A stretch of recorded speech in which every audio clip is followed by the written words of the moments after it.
یا تیرا تذکرہ کرے ہر شخص، ورنہ پھر ہم سے گفتگو نہ کرے۔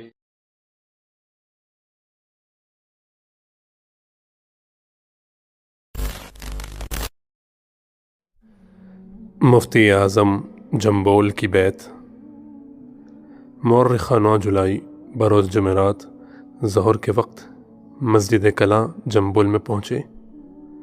خادم مسجد عبد الرحمن صاحب نے غیر معمولی الفت و محبت کا اظہار کیا۔ پوچھنے پر معلوم ہوا کہ ان کی ایک بیٹی گجدوان میں رہتی ہے۔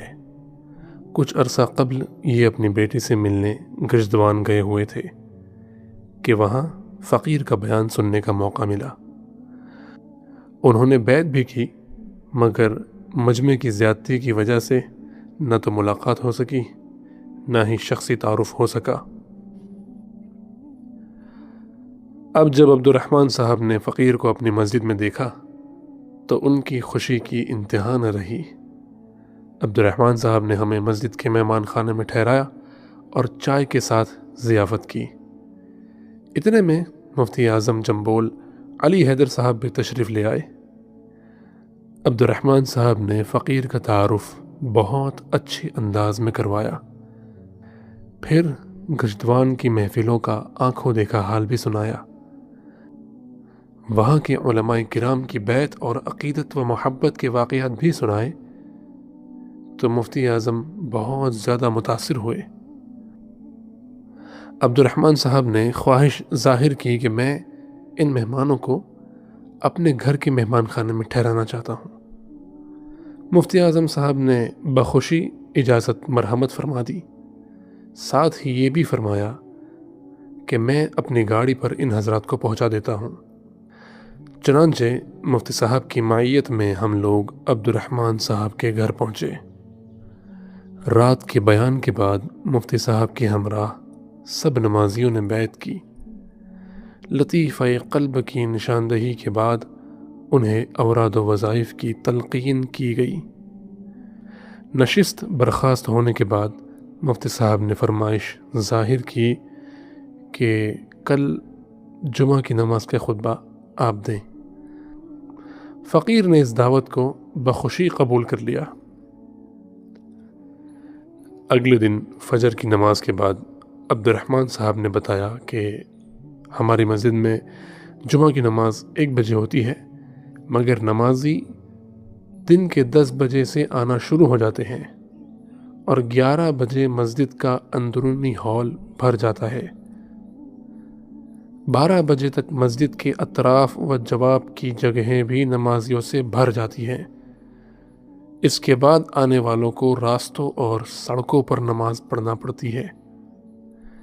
فقیر نے پوچھا کہ نمازی 3 گھنٹے پہلے مسجد میں کیوں آ جاتے ہیں؟ انہوں نے بتایا کہ ہر نمازی صلاۃ التسبیح پڑھتا ہے۔ جو لوگ قرآن مجید پڑھے ہوئے ہوں وہ سورہ کہف کی تلاوت کرتے ہیں۔ امام صاحب 11:30 بجے لاؤڈ سپیکر پر سورۃ الکہف پڑھتے ہیں اور سارے نمازی اس کو سننے کی سعادت حاصل کرتے ہیں۔ سورۃ الکہف کو جمعہ کے دن پڑھنے اور سننے کا اتنا اہتمام کہیں نہیں دیکھا۔ ہم لوگوں نے نماز جمعہ کے لیے غسل وغیرہ سے جلدی فراغت حاصل کر لی اور 12 بجے کے قریب مسجد میں پہنچے تو مسجد میں تل دھرنے کی جگہ نظر نہیں آ رہی تھی۔ یہ تو عبد الرحمن صاحب کی مہربانی تھی کہ انہوں نے پہلی صف میں مہمانوں کے لیے خالی جگہ چھوڑی ہوئی تھی۔ نماز جمعہ سے 1 گھنٹہ پہلے مسجد میں پہنچ کر تلاوت اور تسبیحات کرنے کا مزہ بھی آیا اور نماز کے انتظار کا لطف بھی نصیب ہوا۔ 1 بجے فقیر نے بیان کیا، مفتی اعظم صاحب نے ترجمانی کی۔ نماز جمعہ کے بعد بیعت و ذکر کی محفل منعقد ہوئی۔ اس کے بعد فقیر نے اوراد و وظائف کی تفصیل بتائی۔ مفتی اعظم علی حیدر صاحب نے فقیر کے کان میں بتایا کہ اس شہر کے ایک عالم کچھ عرصہ سعودیہ میں رہنے کی وجہ سے تصوف کے بہت زیادہ مخالف ہیں، ابھی وہ مسجد میں آ گئے ہیں۔ مراقبہ کے بعد جب لوگوں سے ملاقات ہوئی تو غیر مقلد صاحب سے بھی ملاقات ہوئی۔ پوچھنے لگے کہ آپ لوگوں کو اپنے پیچھے چلاتے ہیں یا سنت کے راستے پر چلاتے ہیں؟ فقیر نے کہا کہ سنت پر چلنے ہی میں ہماری نجات ہے۔ فرمانے لگے کہ ان کو جو اوراد و وظائف آپ نے بتائے ہیں وہ آپ کے اپنے تجویز شدہ ہے یا حدیث پاک سے ان کا ثبوت بھی ملتا ہے؟ فقیر نے جواب دیا کہ حدیث پاک سے بھی ملتا ہے اور قرآن پاک سے بھی ملتا ہے۔ کہنے لگے کہ قرآن پاک تو ہم بھی پڑھتے ہیں، اس میں کہاں لکھا ہے؟ فقیر نے کہا کہ آپ پڑھتے تو ہیں مگر سمجھتے نہیں، اگر سمجھ کر پڑھتے تو ایسا بے تکا سوال نہ کرتے۔ غیر مقلد صاحب حیرانی و سراسیمگی کا مجسمہ بنے ہوئے تھے۔ کہنے لگے کہ مراقبے کا حکم کہاں ہے؟ فقیر نے آیت پڑھی، وَاذْكُرْ رَبَّكَ فِي نَفْسِكَ تَضَرُّعًا وَخِيفَةً، اور یاد کر اپنے رب کو اپنے جی میں عاجزی اور خوف کے ساتھ۔ ان صاحب سے پوچھا کہ بتاؤ اذکر امر کا صیغہ ہے یا نہیں؟ کہنے لگے کہ ہے۔ فقیر نے پوچھا کہ فی نفسک کے کیا معنی ہے؟ کہنے لگے کہ دل میں۔ فقیر نے کہا کہ اسی دل میں ذکر کرنے کو مراقبہ کہتے ہیں۔ غیر مقلد صاحب کہنے لگے کہ وقوف قلبی کا ذکر کہاں ہے؟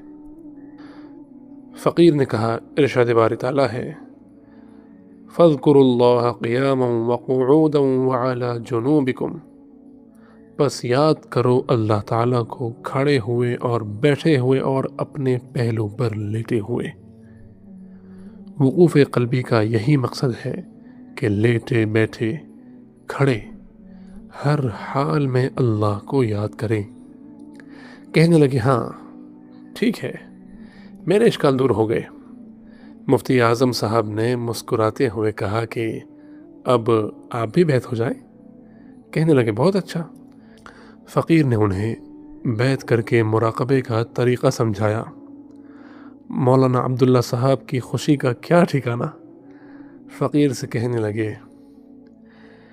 اے لقائے تو جواب ہر سوال، بات و مشکل حل شود بے قیل و قال، اے کہ تیرا دیدار ہر سوال کا جواب ہے، تیری صحبت میں ہر مشکل بے چوں و چرا حل ہو جاتی ہے۔